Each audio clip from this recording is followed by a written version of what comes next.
Hello everyone, welcome to my channel polity with Manju. आज अपन करेंगे पारिस्थितिकीवाद। पिछले वीडियो में अपने पारिस्थितिकीवाद को समझा था, उसकी थ्योरी की थी। आज अपन उससे पारिस्थितिकीवाद से कुछ एमसीक्यूज करेंगे जिससे टॉपिक अच्छे से क्लियर हो जाए। ये एक विचारधारा है, जैसे समाजवाद था, उदारवाद था, नारीवाद था, मार्क्सवाद है, वैसे ही एक विचारधारा है। कुछ विचारकों के विचार हैं। तो चलिए शुरू करते हैं। अपन देखते हैं क्या है इस विचारधारा में। डीप इकोलॉजी की अवधारणा किसने प्रस्तुत की? पीटर सिंगर ने, आर्ने नेस्ट ने, शुमाकर ने, मिशेल फूको ने। तो इसका आंसर आएगा बी। डीप इकोलॉजी की अवधारणा आर्ने नेस्ट ने प्रस्तुत की थी। उनके अनुसार प्रकृति का मूल्य केवल मानव उपयोग तक सीमित नहीं है, बल्कि प्रकृति स्वयं में अनमोल है, अमूल्यवान है। यानी मनुष्य ये ना समझे कि मैं प्रकृति का मालिक हूँ और प्रकृति सिर्फ मेरे लिए है, मेरे उपयोग के लिए है। नहीं, प्रकृति अपने आप में मूल्यवान है। प्रकृति हर जीव जंतु के लिए मूल्यवान है। जितना मनुष्य के लिए उसकी ज़रूरत है, उतनी ही बाकी जीव जंतुओं को भी प्रकृति की ज़रूरत है, ये उन्होंने माना है। गया हाइपोथेसिस किस विचार से संबंधित है? राज्य का विकास, पृथ्वी एक जीवित प्रणाली है, वर्ग संघर्ष और वैज्ञानिक समाजवाद। तो इसका आंसर होगा बी। गया हाइपोथेसिस के अनुसार कि पृथ्वी एक जीवित प्रणाली है। ठीक है, पृथ्वी जैसे जीवित जीव है वैसे कार्य करती है, जैसे अपने बॉडी के सारे पार्ट्स हैं उसी तरह पृथ्वी कार्य करती है, जिसमें सभी जैविक और अजैविक तत्व हैं वो परस्पर मिले हुए जुड़े हुए हैं। ये इस धारणा का मानना है गया हाइपोथेसिस का कि पृथ्वी एक जीवित तत्व है। और वो है ना, मनुष्य का जो शरीर है उसकी तरह उसके अंग हैं, और जैविक और अजैविक जो तत्व पृथ्वी पे हैं वो आपस में जुड़े हुए हैं। स्मॉल इज ब्यूटीफुल पुस्तक के लेखक कौन है? Rachel Carson, Schumacher, Rousseau, John Rawls. तो इसका आंसर आएगा B, Schumacher. Small is beautiful पुस्तक शुमाकर ने लिखी थी। ठीक है, जिसमें छोटे स्तर की अर्थव्यवस्था पे उन्होंने जोर दिया था, मानव केंद्रित विकास और पर्यावरण संरक्षण पे उन्होंने जोर दिया था। यानी छोटी अर्थव्यवस्था, छोटे स्तर पे अर्थव्यवस्था, मानव केंद्रित विकास और पर्यावरण संरक्षण पर उन्होंने अपनी बुक में लिखा है। पारिस्थितिकीवाद मुख्यतः किसकी आलोचना करता है? लोकतंत्र की, केंद्रीकरण की, उपभोक्तावादी और औद्योगिक विकास की, जैव विविधता की। तो इसका आंसर आएगा सी, उपभोक्तावादी और औद्योगिक विकास की। ये इकोलॉजी है वो आधुनिक औद्योगिक व्यवस्था और उपभोक्तावाद को पर्यावरण विनाश का प्रमुख कारण मानता है। पारिस्थितिकीवादी हैं वो औद्योगिकरण और उपभोक्तावादी जो संस्कृति है उसको पर्यावरण के लिए हानिकारक मानते हैं। वो कहते हैं कि जरूरत और शौक में अंतर होना चाहिए। जैसे अपन ने पिछले वीडियो में पढ़ा था कि एक तो इंसान की नीड है कि हाँ वो ज़रूरी है, और एक उसके शौक है। तो शौक को हम कम कर सकते हैं। ठीक है, अपने जो शौक हैं उनको हम कम कर सकते हैं। चलो नीड है वो तो उनकी तो ज़रूरत है, लेकिन शौक को कम कर सकते हैं। तो वो उपभोक्तावादी संस्कृति है और औद्योगिक जो विकास है उसके खिलाफ है। स्लो इकोलॉजी किस दृष्टिकोण पर आधारित है? प्रकृति केंद्रीय दृष्टिकोण, मानव केंद्रीय दृष्टिकोण, समाजवादी दृष्टिकोण, नारीवादी दृष्टिकोण। तो इसका आंसर आएगा बी। स्लो इकोलॉजी है वो मानव केंद्रीय दृष्टिकोण पे आधारित है। यह पर्यावरण संरक्षण को मानव हितों से जोड़ के देखती है। ठीक है, जो डीप इकोलॉजी है वो कहती है कि प्रकृति अपने आप में मूल्यवान है, और जो स्लो इकोलॉजी वाले हैं वो कहते हैं कि प्रकृति है वो मानव केंद्रित है। ये उन लोगों का मानना है, स्लो इकोलॉजी वालों का। मानव प्रकृति का केवल एक भाग है, ये विचार किससे संबंधित है? डीप इकोलॉजी, उदारवाद, मार्क्सवाद, व्यवहारवाद। तो आंसर आएगा ए, डीप इकोलॉजी। डीप इकोलॉजी मानव को प्रकृति का स्वामी नहीं बल्कि उसका एक भाग मानती है। यह प्रकृति केंद्रित विचारधारा है। डीप इकोलॉजी प्रकृति केंद्रित विचारधारा है। डीप इकोलॉजी ये मानव को प्रकृति का स्वामी नहीं बल्कि उसका एक भाग मानती है। ठीक है, इकोस्फी शब्द का संबंध किससे है? इकोस्फ शब्द का संबंध किससे है? राजनीतिक दर्शन, पर्यावरण दर्शन, आर्थिक नियोजन और शक्ति सिद्धांत। तो इसका आंसर आएगा बी, पर्यावरणीय दर्शन।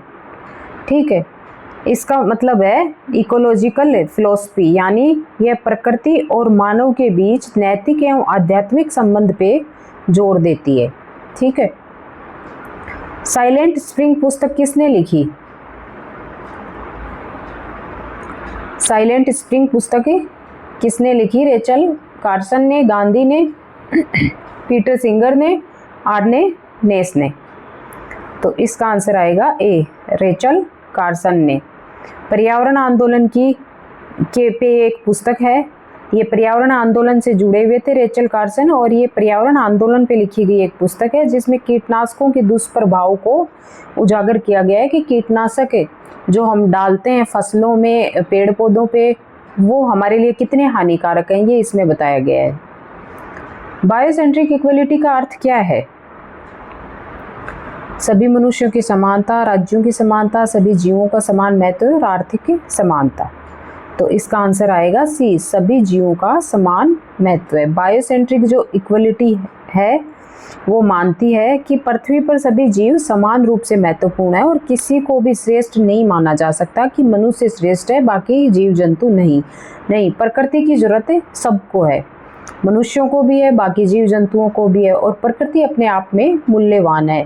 ठीक है, ये बायोसेंट्रिक इक्वलिटी वालों ने माना है कि पृथ्वी पे जो भी जीव जंतु हैं वो सबका समान महत्व है।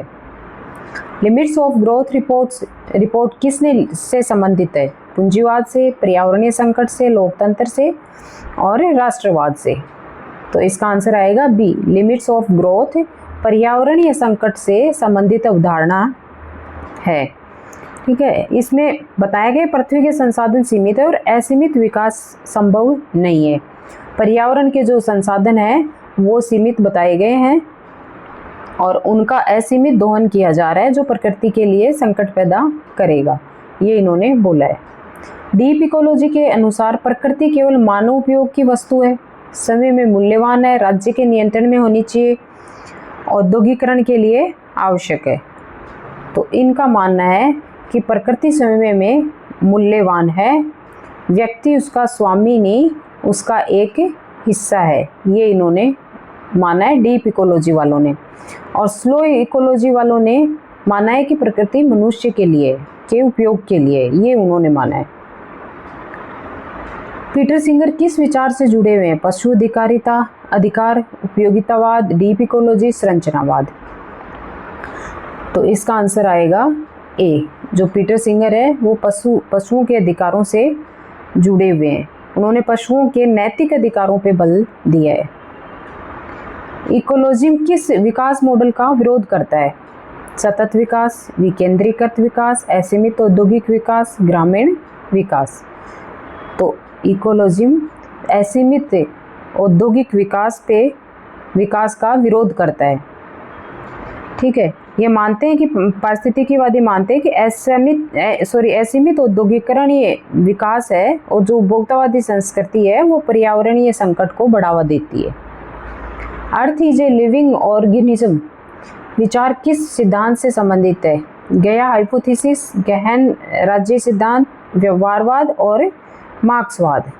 तो इसका आंसर आएगा ए, गया हाइपोथेसिस सिद्धांत पृथ्वी को एक जीवित प्रणाली के रूप में देखता है, यानी वो कहते हैं कि एक जो पृथ्वी है वो जीवित प्राणी की तरह है, जैसे अपने शरीर के जो अंग हैं उसी तरह पृथ्वी के अंग हैं और वो सारे बहुत इम्पोर्टेंट हैं। तो पृथ्वी अपने आप में मूल्यवान है, उसका मतलब इस तरह से दोहन ना किया जाए कि आगे आने वाले समय में हमारे लिए संकट खड़ा हो जाए।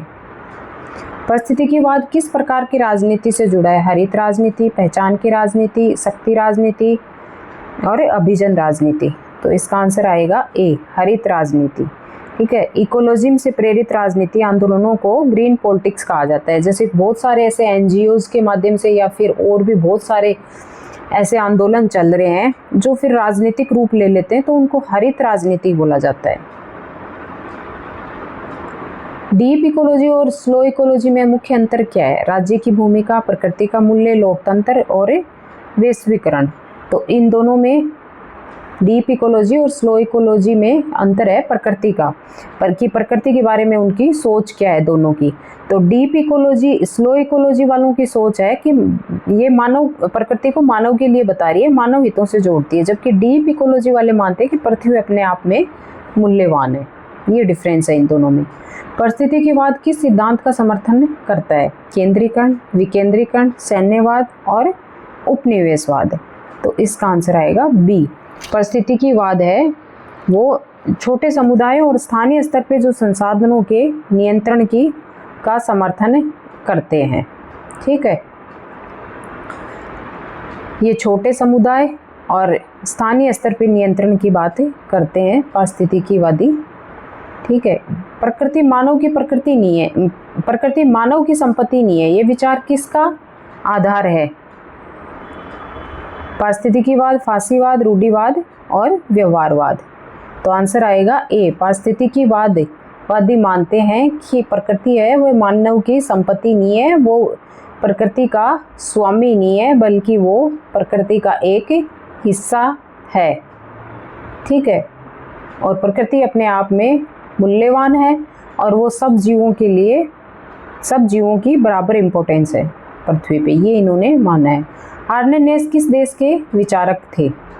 जर्मनी के, फ्रांस के, नॉर्वे के और अमेरिका के।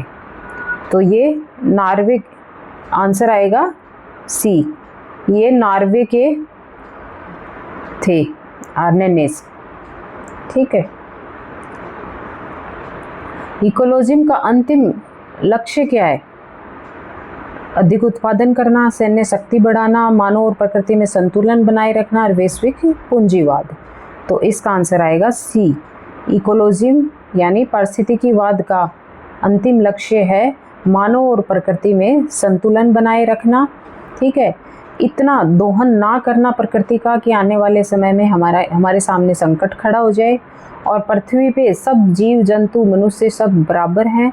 मनुष्य को प्रकृति का स्वामी ना समझकर अपने आप को उसका एक ही पार्ट समझना चाहिए, ये इकोलॉजिज्म वालों का मानना है। तो ये थी पारिस्थितिकीवादी विचारधारा। आई होप आप लोगों को ये टॉपिक अच्छे से क्लियर हो गया होगा कि पारिस्थितिकीवाद क्या है, ये क्या है इस विचारधारा में, क्या ये सोचते हैं प्रकृति के और मनुष्य के, बाकी जीव जंतुओं के लिए, और किसने क्या बोला, किसने कौन सी बुक लिखी, ये सब इसमें आ गया है। तो आई होप आप लोगों को वीडियो अच्छा लगा होगा। अच्छा लगा तो please like, share and subscribe ज़रूर करिएगा। नेक्स्ट वीडियो में अगले टॉपिक के साथ फिर मिलते हैं। Thank you.